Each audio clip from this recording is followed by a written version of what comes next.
Yes news में आप सभी दर्शकों का स्वागत है। मैं आपके साथ इलियास बड़ेघर। आइए देखते हैं आज की खबर क्या कहती है।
ರೈತ ಏನು ಕರೆಂಟ್ ಖಾಸಗೀಕರಣ ಮಾಡ್ಬೇಕಂತ ಏನು ಹೊಸ ನಿರ್ಣಯ ತೊಗೊಳಕತ್ತಾರ, ಅದಕ್ಕೆ ಸಮರ್ಪಕವಾಗಿ ಎದುರಿಸಬೇಕು.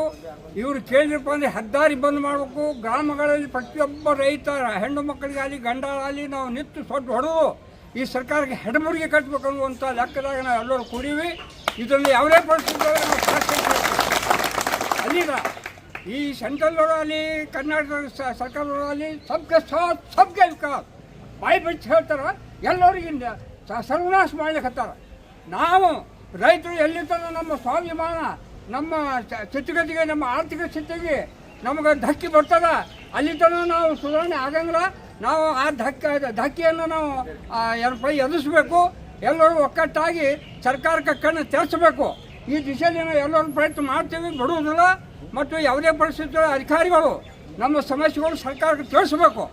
ತಿಳಿಸಲಿಲ್ಲ ಅಂತಂದ್ರೆ ನಾವು ಊರುಗಳಲ್ಲಿ ಹೆದ್ದಾರಿಗಳಲ್ಲಿ ಬಂದು ಮಾಡಿ ಸರ್ಕಾರಕ್ಕೆ ಇದ್ರ ನಮ್ಮ ಏನು ಆತಂಕದ ಅವ್ರಿಗೆ ಮುಟ್ಸಲಿಕ್ಕೆ ನಾವು 100ಕ್ಕೆ 100 ಪ್ರಯತ್ನ ಮಾಡ್ತೀವಿ ಅನ್ನುವಂಥ ಮಾತನ್ನು ಈ ಸಭೆಯ ಮುಖಾಂತರ ಹೇಳಿಕೆ ಪ್ರಯತ್ನ ಮಾಡ್ತೇವೆ. ಈ ವಿದ್ಯುತ್ ಖಾಸಗೀಕರಣ ಮಾಡ್ತಾ ಇರೋದು ರಾಜ್ಯ ಸರ್ಕಾರ ಏನು ಕೇಂದ್ರ ಸರ್ಕಾರ? ಅವು ಎರಡು ಕೂಡ ಮಾಡ್ಲಿಕ್ಕತ್ತಾವ. ಟಾಟಾ ಬಿರ್ಲಾ ಇವ್ರೇನು ಹರಲ್ಲ, ಇವರೆಲ್ಲ ಇವರು ಸೆಂಟ್ರಲ್ದವ್ರ ಗುರುಗಳು ಇವರು. ಅವರು ನಮ್ಮ ಮೇಲೆ ಹೇರಿ ಅವರು ಇವರು ಒಂದಾಗಿ ನಮ್ಮ ರೈತರಿಗೆ ಮೀಟರ್ ವ್ಯವಸ್ಥೆ ಬತ್ತಪ್ಪ ಅಂತಂದ್ರೆ ಬರೀ ಮೊಬೈಲ್ಗೆ ನಮ್ಗೆ ದುಡ್ಡು ತುಂಬುದಾಗಂಗಿಲ್ಲ. ಅದಕ್ಕೆ ನಾವು ತುಂಬ್ತೀವಿ. ಸರ್ಕಾರಕ್ಕೆ ನಮ್ಗೆ ಅವಿನಾವ ಸಂಬಂಧ ಅದ. ಏನಾದರೂ ಆತಂಕಗಳಿದ್ರೆ ಅವ್ರನ್ನ ಕೇಳ್ತಾರೆ, ನಾವು ಕೇಳ್ತೀವಿ. ಆದರೆ ಇದು ತರೋದ್ರಿಂದ ನಮ್ಮ ಪರಿಸ್ಥಿತಿ ಹದಗೆಟ್ಟು ಹೋಗ್ತದೆ. ಇದ್ದು ಫಿಕ್ಸತೆ ಕೈಗೆ ಹತ್ತಲಾರ್ದಂಗೆ ಪರಿಸ್ಥಿತಿ ನಿರ್ಮಾಣ ಆಗ್ತದೆ. ಅವ್ರಿ ರೈತರು ಬಳಸುವಂಥ ಪ್ರತಿಯೊಂದು ವಸ್ತುಗಳ ಬೆಲೆ ಗಗನಕ್ಕೆ ಮುಟ್ಟಿದೆ. ಅದಕ್ಕೇನು ಹೇಳ್ತೀರಿ ನಾವು? ಅದು ಈ ದೇಶದಲ್ಲಿ ಆಡಳಿತ ಅನ್ನೋದು ಇಲ್ಲ. ಇಲ್ಲಿ ನಾವು ಬೆಳೆದಂಥ ಮಾಲಿಗೆ ಇದು ಸಾರ್ವತ್ರಿಕ ಒಂದು ರೂಪುರೇಷೆಗಳಿಲ್ಲ, ರೇಟ್ ಇಲ್ಲ. ನಾವು ಬೆಳೆದಂಥ ಮಾಲ್ ಹೆಚ್ಚಿಗೆ ಬೆಳೆಯಬೇಕು ಅಂದ್ರೆ ಹೊರದೇಶದಿಂದ ತರಿಸಿ ರೈತರಿಗೆ ಮಣ್ಣು ಕೊಡುವಂಥ ವ್ಯವಸ್ಥೆ ಇಲ್ಲಿ ಆಡಳಿತಗಾರರಿಲ್ಲ. They are not fit for freedom, they are lusty deceitful rascals. What we mean. ತಮ್ಮ ಹೆಸರು sir? HK Nadaf. Okay, thanks sir. इंशाल English medium school Vijayapur admissions open. Nursery से लेकर हाई स्कूल तक एडमिशन शुरू हो चुके हैं। यहाँ बच्चों को दुनियाई तालीम के साथ साथ दीनी तालीम भी दी जाती है। क्वालिफाइड टीचर्स, फ्रेंडली एनवायरनमेंट और CCTV सर्वेलेंस के साथ बच्चों की हिफाजत, हायरार्की मैनेजमेंट के जरिए डिसिप्लिन और बेहतरीन तालीम का ख्याल रखा जाता है। स्कूल में smart classes, computer classes, spoken English, sports और एक्टिविटी बेस्ड लर्निंग के जरिए बच्चों का ओवरऑल डेवलपमेंट किया जाता है। बस फैसिलिटी और गर्ल्स और बॉयज के लिए सेपरेट सैनिटेशन मौजूद है। बच्चों को वैकेशन क्लासेस भी लिए जा रहे हैं। Address near Azhar ground, KHB colony, महबूब नगर, विजयपुर। अपने बच्चों के बेहतरीन मुस्तकबल के लिए आज ही एडमिशन्स कंफर्म कीजिए।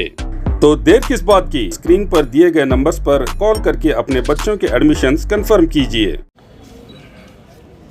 उत्तर कर्नाटक राज्य रहित संघಕ್ಕೆ उत्तर कर्नाटक राज्य रहित संघಕ್ಕೆ ಬೇಕೇ ಬೇಕು ನ್ಯಾಯ ಬೇಕು, ಬೇಕೇ ಬೇಕು ನ್ಯಾಯ ಬೇಕು.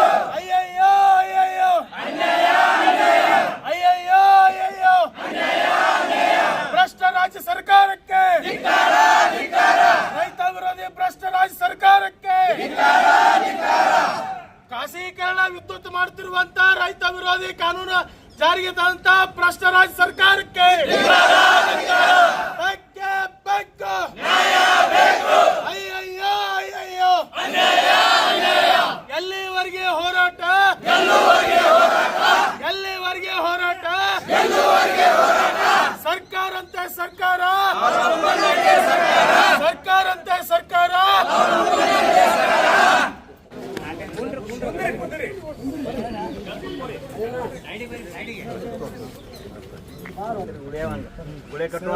ಪರಿಸ್ಥಿತಿ ಈಗ ರೈತರದು ಈಗ ಮೊದಲ ಮಳೆಗಾಲ ಇಲ್ಲ, ಮಳೆ ಕೊರತೆ ಐತಿ, ಡ್ಯಾಮ್ಗಳೆಲ್ಲ ನೀರಿಲ್ಲ. ಇಂಥ ಸ್ಥಿತಿ ಒಳಗೆ ಇವತ್ತು ರಾಜ್ಯ ಸರ್ಕಾರ ತನ್ನ ವಿದ್ಯುತ್ ಖಾಸಗೀಕರಣ ಮಾಡ್ತಾ ಇದೆ. ಅದನ್ನು ನಾವು ಸಂಪೂರ್ಣವಾಗಿ ಖಂಡಿಸ್ತೇವೆ. ರಾಜ್ಯ ಸರ್ಕಾರಕ್ಕೆ ಇವತ್ತು ನಾವು ಎಲ್ಲ ಜಿಲ್ಲೆಗಳಲ್ಲಿ ನಾವು ರಾಜ್ಯ ಸರ್ಕಾರಕ್ಕೆ ಒಂದು ಎಚ್ಚರಿಕೆ ಸಂದೇಶವನ್ನು ಕಳಿಸ್ಕೊಳ್ತೀವಿ. ಇಂಥ ಸ್ಥಿತಿ ಒಳಗೆ ವಿದ್ಯುತ್ ಖಾಸಗೀಕರಣ ಮಾಡೋದ್ರಿಂದ ನಮ್ಮ ರೈತರು ಬದುಕೋದು ಭಾಳ ಕಷ್ಟ ಆಗ್ತೈತಿ. ಈ ವಿದ್ಯುತ್ ಖಾಸಗೀಕರಣ ಮಾಡೋದ್ರಿಂದ ಪ್ರತಿ HP ಮೋಟರ್ಗಳಿಗೆ ನಾವು ಸ್ಮಾರ್ಟ್ ಮೀಟರ್ಗಳನ್ನು ಅಳವಡಿಸುವಂಥ ವ್ಯವಸ್ಥೆ ಬರ್ತೈತಿ. ಯಾಕೆ ಈಗಾಗಲೇ ತೋಟದ ಬಸ್ತಿಗಳಲ್ಲಾಗಿರ್ಬೋದು ಮತ್ತು ಗ್ರಾಮದ ವಾಸ್ತವ್ಯಗಳಲ್ಲಾಗಿರ್ಬೋದು ಸ್ಮಾರ್ಟ್ ಮೀಟರ್ಗಳನ್ನು ಅಳವಡಿಸ್ತಾ ಇದೆ ರಾಜ್ಯ ಸರ್ಕಾರ. ಹಂತ ಹಂತವಾಗಿ ರೈತರನ್ನ ಒಂದು ತುಳಿಯುವ ಕೆಲಸ ಮಾಡ್ಲಿಕ್ಕತ್ತೈತಿ. ಅದಕ್ಕೆ ತಾವು ಒಂದು ರಾಜ್ಯ ಸರ್ಕಾರಕ್ಕೆ ನಮ್ಮ ರೈತ ಪರವಾಗಿ ಏನಪ್ಪಾ ಅಂದ್ರೆ ಒಂದು ಸಂದೇಶವನ್ನು ತಾವು ಒಂದು ಲಿಖಿತವಾಗಿ ಕಳಿಸಬೇಕು. ಇದರ ಮುಂದಿನ ದಿನಮಾನಗಳಲ್ಲಿ ನಾವು ಯಾರೋ ರೈತರು ಬೀದಿಗಿಳಿದು ಉಗ್ರವಾದ ಹೋರಾಟ ಮಾಡೋದಕ್ಕಿಂತ ಮುಂಚೆ ಸರ್ಕಾರ ಎಚ್ಚೆತ್ತುಕೊಂಡು ಈ ಒಂದು ಖಾಸಗೀಕರಣದ ನೀತಿಯನ್ನು ವಾಪಸ್ ಹಿಂಪಡಿಬೇಕು ಅನ್ನೋ ಕಾರಣಕ್ಕೋಸ್ಕರ ಇವತ್ತು ತಮಗೆ ನಾವು ಲಿಖಿತವಾಗಿ ಏನಪ್ಪ ಅಂದ್ರೆ ಈ ಸಂದೇಶವನ್ನು ರವಾನೆ ಮಾಡ್ತೀವಿ ಸರ್.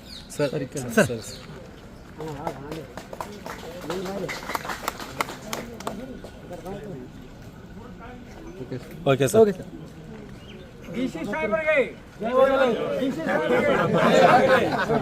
ಮನವರಿಕೆ ಮಾಡುವಂತ ಒಂದು ಕೆಲಸ ಆಗ್ತಂದ್ರೆ ಇದು ಬಹಳ ಗಂಭೀರವಾದ ಒಂದು ವಿಜಯಪುರ ಮಾನ್ಯ ಜಿಲ್ಲಾಧಿಕಾರಿಗಳ ಕಚೇರಿ ಎದುರುಗಡೆ ನೂರಾರು ರೈತರು ಬೀದಿಯಲ್ಲಿ ಕುಳಿತು ಹೋರಾಟ ಮಾಡಿ ಮಾನ್ಯ ಜಿಲ್ಲಾಧಿಕಾರಿಗಳ ಮುಖಾಂತರ ಈ ರಾಜ್ಯ ಸರ್ಕಾರಕ್ಕೆ ನಾವು ಒಂದು ಉಗ್ರವಾದಂತ ಎಚ್ಚರಿಕೆ ಸಂದೇಶವನ್ನ ನಾವು ಕೊಡ್ಲಿಕ್ಕೆ ಬಯಸ್ತಾ ಇದ್ದೇವೆ. ಯಾಕಂತಂದ್ರೆ ಯಾವಾಗಲೂ ಯಾವುದೇ ಸರ್ಕಾರ ಬಂದ್ರು ರೈತರ ಬೆನ್ನೆಲುಬು ಮತ್ತು ಈ ರೈತ ಪರ ಆಡಳಿತ ಅಂತ ಹೇಳಿ ಇವತ್ತು ರೈತರನ್ನ ನಡು ಬೀದಿಯಲ್ಲಿ ಕೂಡಿಸಿ ರೈತರಿಗೆ ನೇಣು ಹಾಕುವಂತ ಪರಿಸ್ಥಿತಿಯನ್ನ ಈ ರಾಜ್ಯ ಸರ್ಕಾರ ತಂದಿದೆ. ಈ ಟಾಟಾ ಪವರ್ ಕಂಪನಿಗೆ ರಾಜ್ಯ ಸರ್ಕಾರ ಮೊದಲನೇ ಹಂತದಲ್ಲಿ 14 ಜಿಲ್ಲೆಗಳಲ್ಲಿ ಒಂದು ಟ್ರಯಲ್ ಹಂತದಲ್ಲಿ ಖಾಸಗೀಕರಣ ಮಾಡಲಿಕ್ಕೆ ಹೊರಟಿದೆ. ಇದರಿಂದ ಮುಂದಿನ ದಿನಮಾನಗಳಲ್ಲಿ ನಮ್ಮ ರೈತರಿಗೆ ಅನ್ನದಾತನಿಗೆ ಒಂದು ಬಹಳಷ್ಟು ಸಂಕಷ್ಟ ತಂದೊಡ್ಡುವಂತ ಪರಿಸ್ಥಿತಿ ಎದುರಾಗುತ್ತ. ಯಾಕಂತಂದ್ರೆ ನಾವು ಈ ರೈತರು ಜಮೀನುಗಳಲ್ಲಿ ಯಾವುದೋ 5 HP-ನೋ 10 HP-ನೋ ಬಳಸ್ಕೊಂಡು ಒಂದು 10 ಎಕರೆನೋ 2 ಎಕರೆನೋ ನೀರಾವರಿ ಬದುಕಿಗಾಗಿ ಮಾಡ್ತಿರ್ತಾರೆ. ಈ ದೇಶಕ್ಕೆ ಅನ್ನ ಹಾಕುವಂತ ರೈತ ಮುಂದಿನ ದಿನಮಾನಗಳಲ್ಲಿ ಆತ ಎಲ್ಲಾ ಮೋಟರ್ಗಳನ್ನ ವಿದ್ಯುತ್ ಬಿಲ್ ಕಟ್ಟಕ್ಕಾಗದೇನೆ ಅವುಗಳನ್ನ ಬದಿಗಿಟ್ರೆ ಈ ದೇಶದ ಆಹಾರದ ಅಭದ್ರತೆ ಸೃಷ್ಟಿ ಆಗುತ್ತೆ, ಆಹಾರದ ಕೊರತೆ ಸೃಷ್ಟಿ ಆಗುತ್ತೆ. ಇವತ್ತು ಈ ದೇಶ ಅನ್ನ ಇಡೀ ಹೊರ ದೇಶಗಳಿಗೆ ಒಂದು ಸಪ್ಲೈ ಮಾಡುವಂತ ಸ್ಥಿತಿ ಏಳಿಗೆಯಲ್ಲೈತಿ, ಹಸಿರು ಕ್ರಾಂತಿ ಆಗೈತಿ. ಇದನ್ನ ಮತ್ತೆ ಖಾಸಗೀಕರಣ ಮಾಡೋದ್ರಿಂದ ಈ ರಾಜ್ಯದಲ್ಲಿ ಆಹಾರ ಉತ್ಪಾದನೆ ಕುಂಠಿತಗೊಳ್ಳುತ್ತದೆ. ಆಹಾರ ಉತ್ಪಾದನೆ ಕುಂಠಿತಗೊಳ್ತು ಅಂತಂದ್ರೆ ಎಲ್ಲಾ ಆಹಾರ ಪದಾರ್ಥಗಳ ಬೆಲೆ ಹೆಚ್ಚಾಯ್ತು ಅಂದ್ರೆ ಇಲ್ಲಿ ಸರ್ಕಾರ ಅಸ್ಥಿರತೆ ನಿರ್ಮಾಣ ಆಗ್ತದ ಅನ್ನುವಂತ ಮಾತನ್ನ ಹೇಳ್ಬೇಕಾಗ್ತದ. ಯಾಕಂತಂದ್ರ ಕರೆಂಟ್ ಬಿಲ್ ಇವತ್ತ ಮನೆಗೆ ಬರುವಂತ 200-300 ರೂಪಾಯಿ ಕರೆಂಟ್ ಬಿಲ್ ಕಟ್ಟಕ್ ಆಗದಿರುವಂತ ಪರಿಸ್ಥಿತಿಯಲ್ಲಿ ರೈತರಿಗೆ ನೀವು 4,000-5,000 ರೂಪಾಯಿ ಪ್ರತಿ ತಿಂಗಳು ವಿದ್ಯುತ್ ಬಿಲ್ ಕಟ್ರಿ ಅಂತಂದ್ರ ವರ್ಷಕ್ಕೆ ಲಕ್ಷಾಂತರ ರೂಪಾಯಿ ವಿದ್ಯುತ್ ಬಿಲ್ ಆಗತ್ತ. ಯಾರು ಕಟ್ಟವ್ರಿ? ಅದಕ್ಕ ಯಾರು ಹೊಣೆಗಾರರು? ಈ ಖಾಸಗೀಕರಣ ಮಾಡೋದ್ರಿಂದ ಇಲ್ಲಿ ಈ ಒಂದು ಕರ್ನಾಟಕ ವಿದ್ಯುತ್ ನಿಗಮದಲ್ಲಿ ಏನು ಒಂದು ಉದ್ಯೋಗ ಇದೆಯಲ್ಲ ಅದನ್ನು ಕೂಡ ಏನಪ್ಪಾ ಅಂದ್ರೆ ಅಭದ್ರ ಸ್ಥಿತಿ ಆಗ್ತದ. ಅವ್ರು ಎಲ್ಲರೂ ಮನೆಗೆ ಹೋಗ್ಬೇಕಾಗ್ತದ, ಅವರ ಕುಟುಂಬಗಳ ಬೀದಿಗೆ ಬರ್ತಾವು. ಇದನ್ನ ಮಾಡಬಾರದು ಅನ್ನುವಂಥದ್ದು ಒಂದು ಸ್ಪಷ್ಟವಾದಂತ ಸಂದೇಶ ಐತಿ.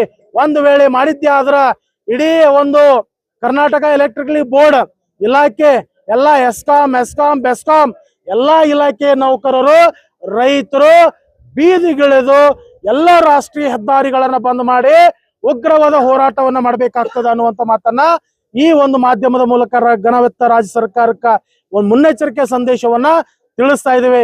ತಕ್ಷಣವೇ ಇದನ್ನ ತಾವು ಹಿಂದಕ್ಕೆ ಪಡಿಬೇಕು.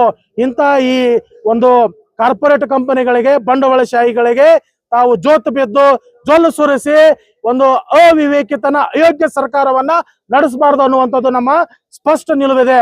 ಅದಕ್ಕೇನಪ್ಪಾ ಅಂದ್ರೆ ಇವತ್ತು ನಾವು ಈ ನೂರಾರು ಜನ ರೈತರು ಈ ರಾಜ್ಯ ಸರ್ಕಾರಕ್ಕ ಒಂದು ಎಚ್ಚರಿಕೆ ಸಂದೇಶವನ್ನ ಕೊಡ್ಲಿಕ್ಕೆ ನಾವು ಇವತ್ತು ಮಾನ್ಯ ಜಿಲ್ಲಾಧಿಕಾರಿಗಳ ಮುಖಾಂತರ ನಾವು ಮನವಿಯನ್ನ ಸಲ್ಲಿಸ್ತಾ ಇದ್ದೇವೆ. ರಾಜ್ಯಾಧ್ಯಕ್ಷರು ಶಂಕರಗೌಡ ಹಿರೇಗೌಡರು, ಉತ್ತರ ಕರ್ನಾಟಕ ರಾಜ್ಯ ರೈತ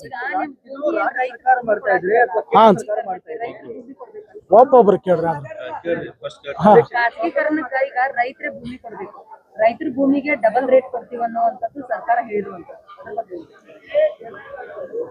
ಈಗ ಹೇಳ್ಬೇಕು ಅಂತಂದ್ರ ನಾವು ಖಾಸಗೀಕರಣದಲ್ಲಿ ಯಾರು ರೈತರು ನೀವು ಜಮೀನು ಕೊಡ್ತೀರಿ, ಇಲ್ಲೇ ನಡೆದಿದೆ ನಾವು ಬೆಂಗಳೂರಲ್ಲಿ ಬಿಡದಿ ಟೌನ್ಶಿಪ್ ಅಂತೇಳಿ ಪ್ರತಿ ಎಕರೆಗೆ ನಾವು 2.5 ಕೋಟಿದಿಂದ 3.5 ಕೋಟಿವರೆಗೂ ನಾವು ಜಮೀನಿಗೆ ಕೊಡ್ತೀವಿ ಅಂತ ಹೇಳ್ತಾರ. ನಾವ್ ಹೇಳ್ತೀವ್ರಿ ಅಲ್ರಿ, ಇಡೀ ಉತ್ತರ ಕರ್ನಾಟಕ ಜನ ನಮ್ಮ ಜಿಲ್ಲೆಗೆ ನಮಗ ಉದ್ಯೋಗ ಕೊಟ್ಬಿಡ್ರಿ, ನಾವ್ಯಾಕಲ್ಲಿ ಬೆಂಗಳೂರಾಗ ಸಾಯಕ್ ಬರೋಮ್ರಿ, ನಮ್ದೇನ್ ಕೆಲಸ ಐತೆ ಅಲ್ಲಿ, ನಮ್ಗ ಇಲ್ಲಿ ಉತ್ತರ ಕನ್ನಡ ಪ್ರತ್ಯೇಕ ಕೊಟ್ಬಿಡ್ರಿ.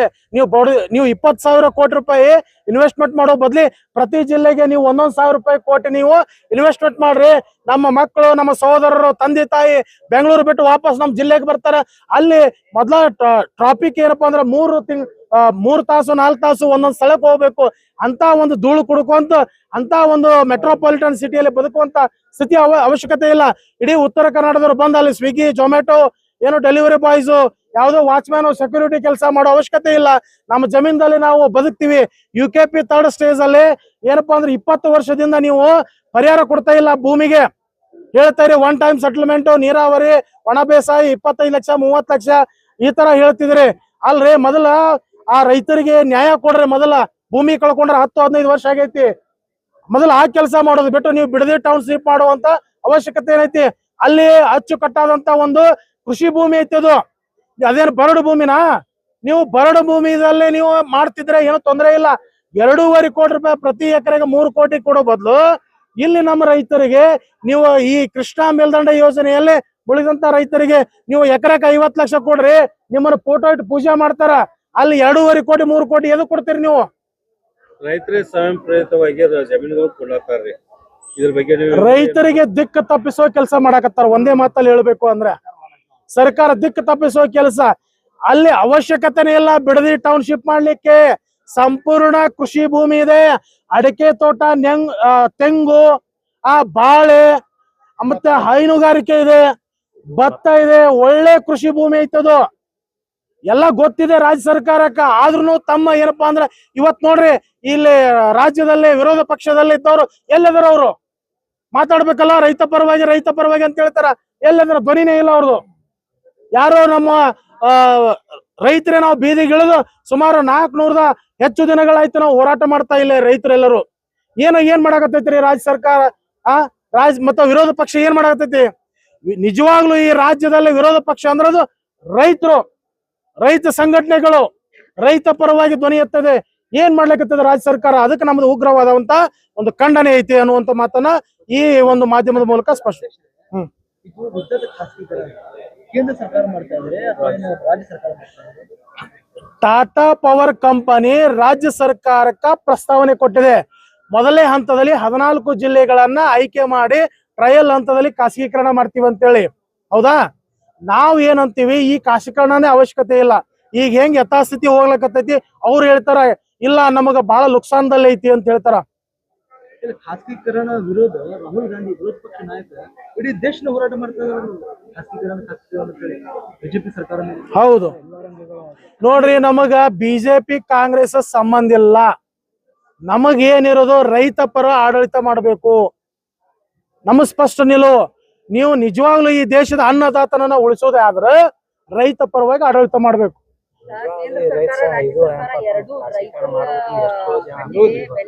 ಹೌದು, ಇದು ಬೆಣ್ಣೆ ಒರ್ಸೋದಲ್ರಿ, ಸುಮ್ನೆ ಮೂಗಿ ತುಪ್ಪ ಒರೆಸಿ ಆಮೇಲೆ ನಿಮ್ಮ ತುಪ್ಪ ಕುಡಿಸ್ತೀವಿ ಅಂತ ಹೇಳಿ ಪಾಪ ಮುಗ್ಧ ರೈತರ್ರಿ ಗೊತ್ತಾಗಂಗಿಲ್ಲ.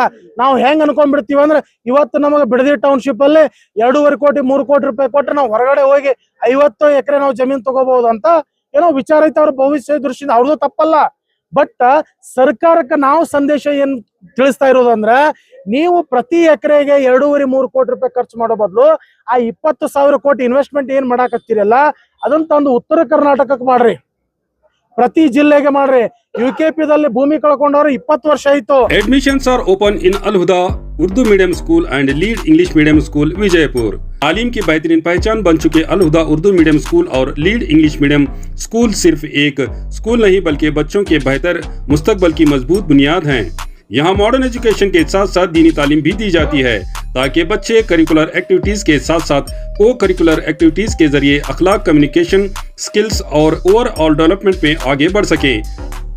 स्कूल में मौजूद हैं वेल क्वालिफाइड और एक्सपीरियंस्ड टीचर्स, वेल इंफ्रास्ट्रक्चर और फर्निश्ड क्लासरूम्स, प्लेग्राउंड और van facility, CCTV surveillance, spoken English, abacus और smart classes, sports, science and maths activities, दीनियात एग्जीबिशन और quiz competitions, only fees no donation.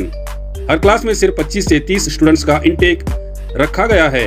Vacation classes भी लिए जा रहे हैं, तो देर किस बात की, नर्सरी से 10th तक के लिए एडमिशन्स शुरू हो चुके हैं। Address JM road, KSB colony, near Indira Nagar, Vijayapur. अधिक जानकारी के लिए स्क्रीन पर दिए गए नंबर्स पर कॉल करें। ನೀವು ಅದನ್ನ 5 ವರ್ಷ ನಾವು ಹಂತವಾಗಿ ಮಾಡ್ತೀರಿ ಅಂತೀರಿ. ಅದೇ 20,000 ಕೋಟಿ ನೀವು ಕೊಟ್ಟಿದ್ದೆ ಆದ್ರೆ ಇವತ್ತು ನೀವು 30% ನಿಮ್ದು ಕೃಷ್ಣಾ ಮೇಲ್ದಂಡ ಯೋಜನೆದು ಸಾಲ್ವ್ ಆಗತ್ತ ಪ್ರಾಬ್ಲಮ್. ಅಂತ ಬೃಹತ್ ಯೋಜನೆಯನ್ನ ನೀವು ಅದನ್ನ ಸುಮ್ನೆ ನೀವು ನಾಮಕ್ಕ ನಮಗ ಬೆಣ್ಣೆ ಒರೆಸಿ ಮೂಗಿಗೆ ಮುಂದಕ್ಕೆ ತಳ್ಳಾಕತ್ತಾರ ಅಷ್ಟೇ. ಈಗ ಈ ಕೆಲವೊಂದು ಜಿಲ್ಲೆಗಳಿಗೆ ಆಯ್ಕೆ ಮಾಡಿ ಅದು ಟ್ರಯಲ್ ರೆಡಿ ಮಾಡಿ, ಹೌದೌದೌದು. ಅಕಸ್ಮಾತ್ ಅದು ವಿಫಲ ಆದ್ರೆ ದುಡ್ಡು ಏನು, ಯಾರು ಜವಾಬ್ದಾರಿ? ಯಾವ್ದು ಬಿಡದಿ ಟೌನ್ಶಿಪ್ ದ ಅವರು ವಿಫಲ ಆಗಕ್ ಬಿಡಂಗಿಲ್ಲ. ಮಾನ್ಯ ಮುಖ್ಯಮಂತ್ರಿಗಳು DKC ಸಾಹೇಬ್ರು ಹೇಳ್ಯಾರ, ರೈತರ ಅಂಗಿ ಹರಿದ್ರು ಬಿಡದಿ ಟೌನ್ಶಿಪ್ ನ ಮಾಡ್ತೀನಿ ಅಂತ ಹೇಳ್ಯಾರ ಅವ್ರು. ಹಂಗಿದ್ರೆ ನಿಮ್ ಸಂಘಟನೆ ಅಲ್ಲಿ ಬಿಡದಿ ಒಳಗ ಯಾವ ರೀತಿ ಕೆಲಸ ಮಾಡಾಕ್ತದೆ? ಈಗ ರೈತ ಪರ ಸಂಘಟನೆಗಳು ಎಲ್ಲ ಅಲ್ಲಿ ಹೋಗ್ಲೇಬೇಕು, ಒಗ್ಗಟ್ಟಾಗ್ಬೇಕು ಅನ್ನುವಂಥದ್ದು ಐತಿ. ಬಟ್ ನಿಮ್ ಸಂಘಟನೆ ಅಲ್ಲಿ ಯಾವ ರೀತಿ ಕೆಲಸ ಮಾಡುತ್ತೆ? ನಮ್ಮ ಎಲ್ಲಾ ರೈತ ಸಂಘಟನೆಗಳು ಅಲ್ಲಿ ರೈತರಿಗೆ ಬೆನ್ನೆಲುಬಾಗಿ ಹೋರಾಟಕ್ಕ ಅವರ ಆತ್ಮಸ್ಥೈರ್ಯವನ್ನ ತುಂಬಲಿಕ್ಕೆ ಸಂಪೂರ್ಣ ನೈತಿಕ ಬೆಂಬಲನೂ ಇದೆ, ಎಲ್ಲಾ ರೀತಿಯಿಂದ ಸಪೋರ್ಟ್ ಇದೆ, ಬೆಂಬಲ ಇದೆ. ಆದ್ರೆ ಇವತ್ತು ಸರ್ಕಾರ ಏನ್ ಮಾಡ್ತಿದೆಯಲ್ಲ, ಈ ರೈತ ವಿರೋಧಿ ಕಾನೂನು ಜಾರಿಗೆ ತಂದು ಬೇಡ ಅಂತಂದ್ರು ನಾವು ಮಾಡೇ ಮಾಡ್ತೀವಿ ಅನ್ನುವಂಥದ್ದು ಉದ್ದಟತನದು. ಶಂಕರಗೌಡ ಹಿರೇಗೌಡ, ರಾಜ್ಯಾಧ್ಯಕ್ಷರು, ಉತ್ತರ ಕರ್ನಾಟಕ ರಾಜ್ಯ ರೈತ ಸಂಘ. ಉತ್ತರ ಕರ್ನಾಟಕದಲ್ಲಿ ಆಗ್ಬೇಕಂತ ಉತ್ತರ ಕರ್ನಾಟಕದ ರಾಜಕಾರಣಿಗಳ ಹಿತಾಸಕ್ತಿಯಿಂದ ಈ ತರ ಪ್ರಾಜೆಕ್ಟ್ ಉತ್ತರ ಕರ್ನಾಟಕ ಬರ್ತಾ ಇದ್ದವು. ಉತ್ತರ ಕರ್ನಾಟಕದ ನಮ್ಮ ರಾಜಕೀಯ ನಾಯಕರುಗಳು ಆಡಳಿತದಲ್ಲಿ ವಿರೋಧದಲ್ಲಿ ಇರ್ಲಿ, ಇವ್ರು ಯಾರೋ ಧ್ವನಿ ಎತ್ತಂಗಿಲ್ರಿ. ಇವ್ರು ಎಲ್ಲ ಅಡ್ಜಸ್ಟ್ಮೆಂಟ್ ಅದಾರ. ಕೇಳಬೇಕಾಗಿತ್ತು, ಇಷ್ಟು ದಿನ ಆದ್ರೂ ನಡೆದಿದೆ. ಸುಮಾರು 400 ದಿನಗಳಿಗಿಂತ ಹೆಚ್ಚಿನ ದಿನಗಳು ಹೋರಾಟ ನಡಿಲಿಕ್ಕತ್ತದ. ಮತ್ತೆ ಇವ್ರು ಉತ್ತರ ಕರ್ನಾಟಕದವರು ರಾಜಕೀಯ ನಾಯಕರು ಏನ್ ಮಾಡ್ಲಿಕ್ಕತ್ತಾರ? ಯಾಕಲ್ಲಿ 20,000 ಕೋಟಿ ರೂಪಾಯಿ ಇನ್ವೆಸ್ಟ್ಮೆಂಟ್ ಮಾಡಿ ರೈತರನ್ನ ಒಕ್ಕಲೆಬ್ಬಿಸುವ ಕೆಲಸ ಮಾಡಕತ್ತೀರಿ ನೀವು. ಅದೇ ಹಣವನ್ನ ನಮ್ಮ ಕ್ಷೇತ್ರಗಳಿಗೆ ಅಭಿವೃದ್ಧಿ ಕೊಟ್ರೆ ಇವತ್ತು ಗ್ರಾಮಗಳಲ್ಲಿ ನೋಡ್ರಿ, ರೈತರಿಗೆ ಹೋಗ್ಲಾಕ ಜಮೀನುಗಳಿಗೆ ಹಾದಿ ಇಲ್ಲ. ಅಲ್ಲಿ ಹಾದಿ ಇಲ್ಲ ಜಮೀನುಗಳಿಗೆ ಹೋಗ್ಲಿಕ್ಕೆ. ಪಾಪ ಅವ್ರ ರೈತರು ತಮ್ಮ ಜಮೀನುಗಳಿಗೆ ಹೋಗ್ಲಿಕ್ಕೆ ಒಂದು ಹಾದಿ ಮಾಡಿ ಕೊಟ್ರ ಅವರ ಭವಿಷ್ಯ ಉದ್ಧಾರ ಆಗ್ತದ, ಅವ್ರ ಕುಟುಂಬ ನಿರ್ವಹಣೆ ಆಗ್ತದ. ಗ್ರಾಮಗಳಲ್ಲಿ ಹೋಗ್ರಿ ನೀವು, ಎಲ್ಲಾ ರಸ್ತೆಗಳು ಕಳಪೆ ಮಟ್ಟದಲ್ಲಿದಾವ್, ಏನು ಕೆಲಸ ಮಾಡಾಕತ್ತಿಲ್ಲ. ಮತ್ ಹೇಳ್ತಾರ ಇಲ್ಲ ನಾವು ಗ್ಯಾರಂಟಿಗಳಿಗೆ ಹಣ ಹೊಂದಿಸೋದ್ರಲ್ಲೇನೆ ನಾವು ಬಹಳ ಸಾಲ ಮಾಡಾಕತ್ತೀವಿ, ಕಷ್ಟ ಆಗ್ಲಿಕ್ಕತ್ತದ, ಅಭಿವೃದ್ಧಿ ಕೊರತೆ ಆಗ್ಲಿಕ್ಕತ್ತದ ಅಂತ ಹೇಳ್ತಾರ ಒಂದ್ ಕಡೆ. ಮತ್ ಇನ್ನೊಂದ್ ಕಡೆ ಹೇಳ್ತಾರ ಇಲ್ಲ ಅಭಿವೃದ್ಧಿಗೆ ಏನು ಕೊರತೆ ಇಲ್ಲ, ಎಲ್ಲಾ ಹಣ ವ್ಯವಸ್ಥೆ ಇದೆ ಅಂತ ಹೇಳ್ತಾರ. ಇದೆಲ್ಲ ಸುಮ್ನೆ ನಾಟಕ ರೀ, ನಾಟಕ. ಇದು ಜನರನ್ನ ದಿಕ್ಕು ತಪ್ಪಿಸುವಂತ ಕೆಲಸ ಇದು. ಅದಕ್ಕ ತಕ್ಷಣ ಇದನ್ನ ಮಾನ್ಯ ಮುಖ್ಯಮಂತ್ರಿಗಳು ಏನಪ್ಪಾ ಅಂದ್ರೆ ಇದನ್ನ ಗೌರವಯುತವಾಗಿ ಹಿಂಪಡಿಬೇಕು. ಬಿಡದಿ ಟೌನ್ಶಿಪ್ ಆಗಿರ್ಲಿ ಅಥವಾ ಈ ವಿದ್ಯುತ್ ಖಾಸಗೀಕರಣ ಆಗಿರ್ಲಿ, ಇವೆಲ್ಲ ವಾಪಸ್ ತಗೊಂಡು ರೈತ ಪರ ಆಡಳಿತ ಮಾಡ್ಬೇಕ್ರಿ. ಯಾಕೆ ಇವೆಲ್ಲ ತಪ್ಪು ಕಲ್ಪನೆ? ಇವೆಲ್ಲ ತಮ್ದು ಏನೋ ಒಂದು ಅಲ್ಲಿ ಜಮೀನುಗಳದಾವ್, ಇನ್ನೇನ್ ಹೇಳೋದು ಅವ್ರದೆಲ್ಲ ಅಲ್ಲೆಲ್ಲ ಬಿಡದಿಯಲ್ಲಿ ಇವ್ರು ಎಲ್ಲ ವೈಯಕ್ತಿಕ ಪ್ರಾಪರ್ಟಿ ಅದಾವ್. ರಿಯಲ್ ಎಸ್ಟೇಟ್ ಮಾಡ್ಕೊಳ್ಳೋಕೋಸ್ಕರ ಇವ್ರು ವಿರೋಧ ಪಕ್ಷದವ್ರು ಧ್ವನಿ ಎತ್ತಿಲ್ಲ ಅಂದ್ರೆ ಅರ್ಥ ಏನು? ಇವ್ರು ಜಮೀನುಗಳದಾವ ಅಲ್ಲಿ, ಇವ್ರು ಮಾರ್ಕೆಟ್ ವ್ಯಾಲ್ಯೂ ಹೆಚ್ಚಿಗೆ ಮಾಡ್ಕೊಳ್ಳಿಕ್ಕೆ, ತಮ್ಮ ಪ್ರಾಪರ್ಟಿ ವ್ಯಾಲ್ಯೂ ಹೆಚ್ಚಿಗೆ ಮಾಡ್ಕೊಳ್ಳಿಕ್ಕೆ ಇವ್ರು ಸುಮ್ನೆ ಏನೋ ಅಭಿವೃದ್ಧಿ ಹೆಸರು ಹೇಳ್ಕೊಂಡು ಇದನ್ನ ಮಾಡಾಕತ್ತಾರ ಅಷ್ಟ. जैसा कि आप सब जानते हैं कि आप सभी का प्यार हमारे साथ कायम है, इसी तरह से हमारे इस चैनल को प्यार करते रहिए और हमारी सारी खबरों को लाइक, शेयर और सब्सक्राइब करना ना भूलिए। हमारा यही मकसद है कि आपको हर खबर जो है जैसा है वैसा ही आपको हम दिखाते रहेंगे, ना किसी का पक्ष लेंगे, ना किसी के विरोध में जाएंगे। हमारे कदम सच के साथ।